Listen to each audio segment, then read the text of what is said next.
fato começou a guerra? O estopim da guerra, ou seja, o ponto em que ela de fato começou, foi após o assassinato do príncipe do Império Austro-Húngaro, Francisco Ferdinando, por um nacionalista sérvio. O Império Austro-Húngaro não gostou das medidas tomadas pela Sérvia em relação ao crime e declarou guerra à Sérvia em 28 de julho de 1914. A partir daí, os países aliados a estes começaram a declarar guerra contra países inimigos, dando início à Primeira Guerra Mundial. E quais eram essas alianças entre os países? Desde o final do século XIX, os países começaram a fazer alianças políticas que se estenderam durante a guerra. Nesse contexto de guerra mundial, de um lado tinha a Tríplice Entente, composta por Reino Unido, França e Rússia, e do outro lado a Tríplice Aliança, composta por Alemanha, Império Austro-Húngaro e Itália. Em relação à Itália, no primeiro momento, ela se recusou a participar da guerra, mas em função principalmente das promessas territoriais que recebeu, acabou entrando na guerra do lado da Tríplice Entente. Além desses, outros países também participaram da guerra em um dos dois lados. Entendi, mano, mas como que ocorreu a guerra?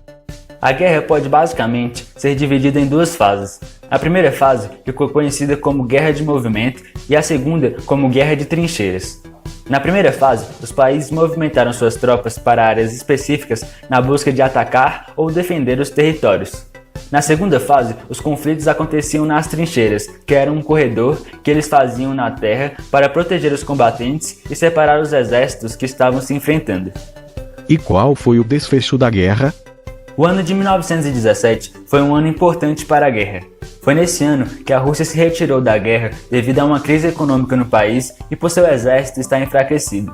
Inclusive, foi nesse ano também que ocorreu a Revolução Russa, que gerou fortes impactos para o país e para a política europeia posteriormente. Foi nesse ano também que os Estados Unidos entraram no conflito armado pelo lado da Tríplice Entente, que se fortaleceu ainda mais. A guerra acabou em 1918 com a derrota dos países da Tríplice Aliança, que tiveram que se render, consolidando a vitória da Tríplice Entente. E quais foram as consequências da guerra? Os derrotados tiveram que assinar o Tratado de Versalhes, que decretava fortes punições a esses países, mas principalmente para a Alemanha, que sofreu redução do seu exército, controle de sua indústria bélica, perda de regiões, além de ser obrigado a pagar uma multa pesada para os países vencedores. Outras consequências da guerra foram a criação da Liga das Nações, que tinha como objetivo ser um espaço para discussões entre os países para que fosse evitado o início de novas guerras, a reconfiguração do mapa europeu com o surgimento de novos países e a ascensão política e econômica dos Estados Unidos. Obrigado pelo resumo. Agora eu já sei dos pontos mais importantes da Primeira Guerra Mundial.